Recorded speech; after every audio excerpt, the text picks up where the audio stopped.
Bienvenido a mi canal de YouTube Mecanismos de Norma Mecano. Bueno, pues en el vídeo de hoy vamos a presentar otro vehículo perteneciente a esta saga, digamos, que estoy haciendo de distintas plataformas para vehículos que le hemos titulado Triciclo tipo Morgan. En realidad no es un triciclo porque, como veremos, el eje trasero sí que tiene dos ruedas. Lo que pasa es que tiene una batalla tan pequeña, que realmente pues al vehículo lo podemos considerar pues como un triciclo, ¿no? Bueno, pues aquí vemos funcionando el vehículo. De momento le hemos montado sobre dos tarugos de madera para que se pueda ver funcionar, pero no rodar. Y bueno, simplemente decir que, como veis, pues efectivamente el eje trasero, que es el eje motriz, pues realmente tiene dos ruedas, pero con una batalla muy pequeña, con lo cual pues casi se comporta como un triciclo. Y el eje delantero, digamos, pues tiene suspensión independiente en cada rueda, y de alguna manera, pues la peculiaridad que tiene es que, como hemos resuelto a este tren, que es el tren directriz, pues es, digamos, accionando cada rueda con un servo diferente.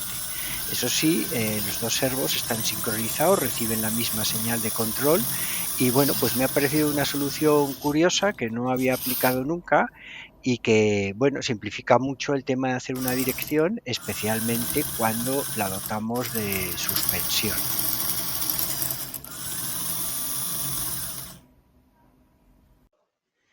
Bueno, y aquí tenemos una vista en planta de lo que es el chasis del vehículo. Bueno, realmente en este tipo de vehículos, de momento, pues solo estoy construyendo el chasis, ¿vale?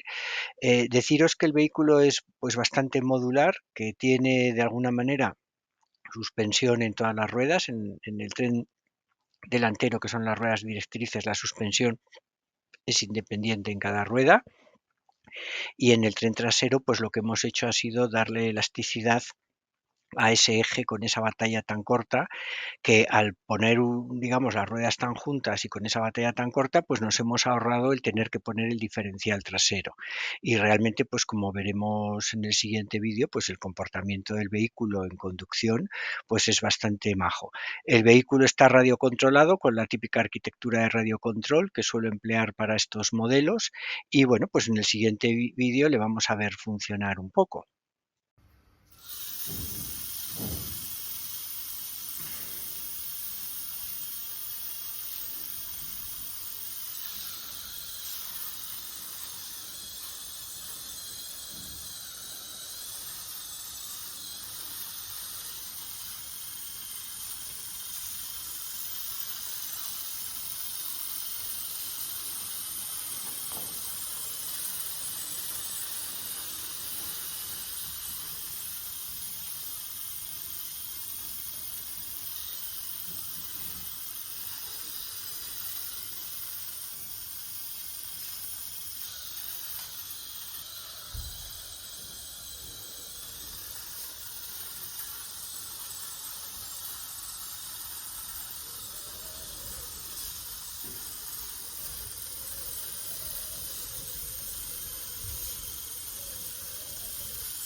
Bueno, y en estas dos fotografías pues os muestro detalles de lo que es el eje trasero Y bueno, pues como características principales, pues lógicamente que es un eje muy estrecho, o que tenga dos ruedas, con batalla, digamos, un eje muy corto, con batalla muy estrecha, que de alguna manera está suspendido, o sea, tiene suspensión, y que luego pues el acoplamiento, al ser el eje motriz, pues el acoplamiento con el motor lo conseguimos con un sinfín corona, y de alguna manera, pues ese sinfín corona lo unimos al motor con una junta cardan de doble articulación y que además es extensible, que ya habéis visto en otros montajes.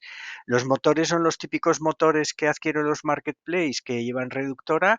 En este caso, pues es uno de los motores que tengo con menos reducción y aún así digamos que el vehículo pues hubiera admitido yo creo que un motor con menos reducción porque el acoplamiento sin fin corona pues lógicamente en este caso un piñón de 19 dientes me produce una relación de 1 a 19 y por lo tanto pues hubiera admitido algún motor digamos que tuviera una mayor velocidad angular. Bueno, y aquí un detalle de lo que es el tren delantero, que es, en este caso es el tren directriz, ¿vale? Con suspensión independiente en cada rueda. Y luego, bueno, pues fijaros que un poco el mecanismo de dirección yo creo que es bastante ingenioso porque realmente utilizo dos servos, de estos servos que me habéis visto en otros montajes, que incorporan unos herrajes y me permiten hacer una articulación motorizada, pero realmente los dos servos están montados de tal manera que con una misma señal de control sincronizada, pues realmente hacen el movimiento adecuado. Para eso, fijaros que los servos están como acoplados al revés, ¿no? Es decir, para que cuando giramos a la derecha, los dos giren a la derecha, cuando giramos a la izquierda, los dos giren a la izquierda. Bueno, yo creo que esta solución es bastante maja y bueno, pues es la primera vez que la he hecho y la verdad es que el funcionamiento es muy bueno y luego la maniobrabilidad del vehículo es estupenda. Bueno, y aquí lo que veis es un poco ya empezamos con el despiece y lo primero que veis es el equipamiento electrónico, muy típico en este tipo de modelos, primero con la batería a la izquierda, un cable, digamos, de alimentación y luego fijaros que hay ese pequeño regulador que se conecta a lo que es el receptor de radiocontrol, que además es capaz de telealimentar el receptor de radiocontrol, que se alimenta la batería por otro lado y que de alguna manera es el que me permite pilotar el motor, digamos, variando su velocidad y el sentido del giro. Luego, a continuación de ese driver, pues lo que veis es un cable alargador de servos, pero que tiene la peculiaridad de que nos permite duplicar la señal de control. Y entonces hemos podido conectar los dos servos de la dirección. Luego lo que es el receptor de radio control y luego lo que es el transmisor. Muy en línea de lo que venimos usando en todos estos vehículos. Bueno, y aquí ya el despiece principal, como os dije, pues es un vehículo muy modular. Entonces a la izquierda pues está el tren trasero con el motor y con la transmisión y la suspensión. En el centro el chasis, que como veis más sencillo no puede ser. Y luego a la derecha pues está lo que es el tren delantero, que es el tren directriz con, digamos, el mecanismo de dirección. Entonces, bueno, pues la verdad es que ha quedado un vehículo bastante robusto, pero a la vez, pues bastante ligero.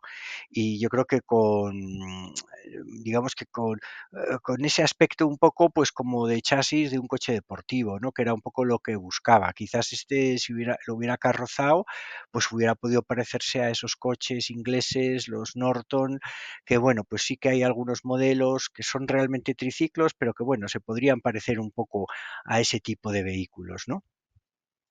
Bueno, aquí he mostrado simplemente el despiece del chasis, que es muy fácil. Bueno, esto no tiene más complicaciones, simplemente para que veáis las piezas y tornillos que he empleado. Bueno, pues aquí lo que vemos es en funcionamiento el tren trasero y fundamentalmente lo que quiero es que veáis un poco cómo se comporta pues esa junta cardan extensible y cómo de alguna manera pues tiene juego la elasticidad del tren trasero y cómo de alguna manera pues podemos jugar con, con la extensibilidad digamos de esa junta cardan de doble articulación. Entonces, bueno, pues simplemente para que lo veáis que quizás en el manejo antes del vehículo no se veía bien. Bueno, y aquí otro detalle del tren trasero en esta fotografía, bueno, pues porque quede de alguna manera el mayor número posible de vistas y si lo queréis alguno reproducir, pues que lo podáis hacer con mayor facilidad. Bueno, y aquí he hecho un desmontaje parcial del tren trasero, entonces digamos que a la izquierda veis lo que es toda la parte no suspendida del tren trasero, luego en el medio veis los elementos de acoplamiento entre la parte suspendida y la no suspendida, donde están los amortiguadores con los dos ejes en los que se sostienen, la junta cardan y luego esos tornillos con casquillos, arandelas, tuercas y contratuercas, que son los que proporcionan la articulación propiamente dicha. A la derecha lo que tendríamos sería la parte suspendida del eje trasero que incorpora el motor, de manera que bueno, pues hemos conseguido que la parte no suspendida pues tenga la menor cantidad, o sea, la menor masa posible, y luego a la derecha esas dos viguetas, pues que digamos nos permiten unir todo el tren trasero al chasis y darle una cierta rigidez al chasis para que, bueno, pues estructuralmente quede la cosa mejor, ¿vale? Bueno, y aquí ya el despiece completo de toda la parte no suspendida del tren trasero, con las correspondientes ruedas, el eje, el piñón de 19 dientes, el sinfín. Y bueno, pues la estructura, como veis, pues he intentado que sea lo más sencilla posible, con esas piezas triangulares y con esas dos tiras que son de 7 agujeros. Y luego, bueno, pues utilizando las típicas US. Luego esas Ts que se ven a la izquierda, pues son las que utilizo luego pues para, digamos, poder tener un soporte para la suspensión. Pero bueno, la verdad es que la solución es sencilla e incluso permitía un acoplamiento con una rueda dentada más grande, lo que pasa que entonces ya la reducción era tremenda y claro, el vehículo iba a ir muy lento. Bueno, y aquí donde veis ya, pues lo que es la parte suspendida de lo que es el tren trasero. Entonces el motor, bueno, he tenido que poner de estos motores que adquiero en los marketplace. Este es un motor que yo creo que da en torno a 1200 o 1280 revoluciones por minuto y aún así, pues como veis, con la reducción que teníamos con el acoplamiento sin fin corona, pues el vehículo tampoco iba demasiado deprisa. El motor utilizó estos soportes que me hice a partir de una tira de 5 agujeros, ¿vale? Que me los habéis visto en otros montajes y luego, bueno, pues digamos que para conformar un poco toda la estructura, pues utilizo esas piezas en L reforzadas y luego utilizo las típicas Ls de dos agujeros que las utilizo, bueno, pues para formar las esquinas y de alguna manera para unir luego al chasis todo el tren trasero. Bueno, y aquí lo que veis es el despiece del tren del tren delantero, que tiene tres partes, una para cada rueda y luego una parte estructural que es con la que la unimos al chasis.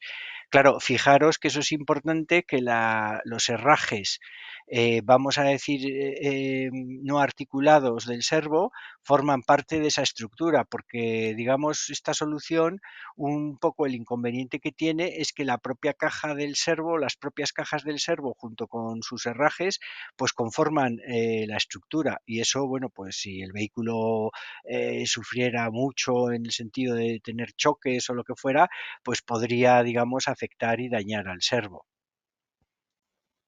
Bueno, y aquí, como veis, pues el despiece de esa parte estructural del tren delantero. Y bueno, las únicas piezas así un poco singulares son las que se ven a la derecha, que son los herrajes de los propios servos, que forman parte de la estructura, y luego, bueno, pues esas vigas en L, pero que están alargadas y que son de 3 unidades mecano. Bueno, el tema tampoco tiene mucha ciencia porque esto se podría haber resuelto de otras muchas maneras, ¿vale? Bueno, y aquí simplemente este detalle, pues para que veáis un poco la compresión de los amortiguadores. Estos amortiguadores que ya les vimos en algún otro montaje, pues son, digamos, piezas ajenas traídas del mundo un poco de radiocontrol y luego, digamos, estos amortiguadores tienen un anillo arriba que permite tensar el muelle y luego de alguna manera se tienen que cargar con un aceite especial para amortiguadores. Yo en principio eso no lo hago, y claro, sin el aceite el amortiguador como tal no funciona bien o no cumple lo que es todas sus funciones. Pero bueno, yo de alguna manera pues prefiero no poner el aceite porque si luego por lo que sea se te escapa aceite amortiguador y lo pones todo perdido, pues puedes montar un Belén estupendo. Bueno, y aquí otro detalle, pues para que podáis ver mejor el montaje digamos, de cada una de las ruedas del eje delantero, del eje directriz, en las que, bueno, pues veis que este pequeño montaje pues tiene las holguras necesarias, es decir, puede girar en el plano horizontal por el efecto del servo, ¿no? Por el movimiento del servo. Por otra parte, pues tiene esa elasticidad y esa articulación que le permite tener amortiguación, y luego lo que es en sí la rueda, pues la rueda va loca sobre ese eje que va fijo con varios tornillos, va fijo en lo que es ese acoplamiento de tres agujeros, ese acoplamiento de tipo collarín, ¿vale? Bueno, y por último, pues un poco el despiece de este elemento. He despiezado solo una de las ruedas porque la otra es igual. A la izquierda, digamos, veis la masa no suspendida, que como veis en este caso es la mínima posible. Luego en el centro veis los amortiguadores y toda la tornillería para sostenerlos y, digamos, de alguna manera el eje también para permitir esa articulación que nos da amortiguación. Luego, esa pieza en U, digamos, peculiar, pero muy polivalente, pues para hacer un poco la figura del chasis o de la estructura, junto con lo que es el servo y su herraje, que terminan de conformar un poco lo que es la estructura y, digamos, la masa suspendida de lo que es cada una de los equipos de cada una de las ruedas, ¿vale? Bueno, y hasta aquí este vídeo, que creo que es el segundo de la serie novena, o sea, el mecanismo número 42, digamos que completa o va completando esa saga de vehículos con diferentes arquitecturas que vamos probando y que vamos ensayando. Y nada, pues como siempre, pues daros muchísimo las gracias a los que veis mis vídeos, a los que seguís mi canal. Y nada, como siempre deciros que para cualquier duda o sugerencia, pues estoy a vuestra disposición. Y nada, pues un saludo y un abrazo muy fuerte a todos, a seguir bien y con mucha salud.